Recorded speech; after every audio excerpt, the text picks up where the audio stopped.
မင်းရွံကိုလက်ထပ်ပါမယ်ဒီနေ့စောစောအိမ်ပြန်ခဲ့အမေဒီနေ့ငါဖမ်းရတာတိတ်မကောင်းဘူးဒီရေကျသွားရင်ကနန်းနဲ့ထပ်ဖမ်းအောင်မယ်မနှက်ဖြန်ကမင်းရဲ့မင်္ဂလာနေ့ကြီးလေစကားနားထောင်စမ်းပါတညလောက်ကောင်းကောင်းအနားယူပြီးမနှက်ဖြန်တို့သမီးသွားကြိုရမယ်အမေဒီမင်္ဂလာပွဲကမလုပ်လို့မရဘူးလားကျွန်တော်သူ့ကိုလုံးဝမသိဘူးမင်းအသက်က26 28ရှိနေပြီငယ်တော့တာမဟုတ်ဘူးအိမ်တောင်ပြူရတော့မယ်လေငါစုံစမ်းပြီးပြီကူမိသားစုကကောင်မလေးကရိုးရိုးသားနဲ့လိမ့်ပါတယ်မင်းသူ့ကိုယူလိုက်ရင်မနစ်နာပါဘူးအမေကျွန်တော်တို့အိမ်ချီနေကမကောင်းဘူးသူ့ကိုဒုက္ခမပေးပါရစေနဲ့ကျွန်တော်သွားပြီးစိတ်ဆက်ထားတာကိုဖျက်လိုက်မယ်အမေတို့တင်တောင်းငွေယွန်း1000တောင်ပေးပြီးပြီသူ့အမေကပြောပြီးပြီသမီးငယ်လေးအတွက်ကြောင်းလာခပေးရမှာမို့လို့ငါတို့ကိုဂတိဖြတ်ခွင့်မပေးဘူးတဲ့ဘလို့လုံးပြန်တောင်းလို့ရတော့မလဲအမေကျွန်တော်အမျိုးသမီးနာမည်ကဘလို့ခေါ်လဲကူးရော့လန်နဲ့အမေကျောင်းဝင်ခွင့်စာကိုသမီးယူသွားလို့ရမလားမရဘူးဘာလို့လဲသမီးရဲ့ဒီဝင်ခွင့်စာကဘာမှအသုံးမဝင်တော့ပါဘူးယူသွားပြီးဘာလို့မလို့လဲကြည်ပြီးစိတ်မကောင်းဖြစ်ုံပဲရှိမှာပေါ့အမေညီမလေးနင်တို့ငါ့ကိုဖုံးကွယ်ထားတာတွေရှိနေလားဘလို့လုပ်ရှိရမှာလဲသမီးလမ်းတစ်လျှောက်ပင်ပန်းလာပြီမလားသမီးလေးနစ်နာသွားပါပြီ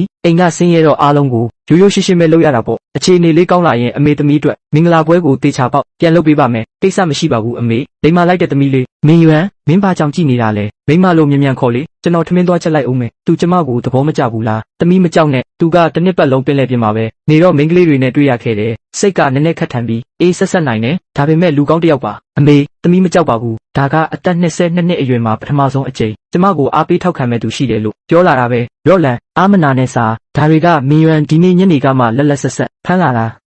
လက်ဆက်နေတာပဲအမေဒါတွေခြံထားပြီးရောင်းလိုက်ရင်ကိုမကောင်းဘူးလားရော့လန်ရဲ့မင်းမချစ်မရဲမဖြစ်ပါနဲ့ညီမလေးကခန္ဓာကိုယ်ကြီးထွားနေတဲ့အရွယ်လေးမစားလို့မဖြစ်ဘူးဒါတွေကဈေးသိမ့်မရတဲ့ကနန်းတေးသေးလေးတွေပါပစုံတွေကလည်းမဆူဘူးမနှက်ဖြန်ဈေးထဲမှာမရောင်းရရင်လည်းတွန့်ပြရမှာပဲကလေးရဲ့တို့မိသားစုကဆင်းရဲပေမဲ့မင်းကိုတော့အနစ်နာမခံစေရပါဘူးကျမဘိုက်ဝအောင်စားရတာပထမဆုံးအကြိမ်ပဲထင်ပါရဲ့စားလို့ဝပြီလားစားလို့ဝပါပြီအမေသမီးပကံတွေတိမ့်ပြီး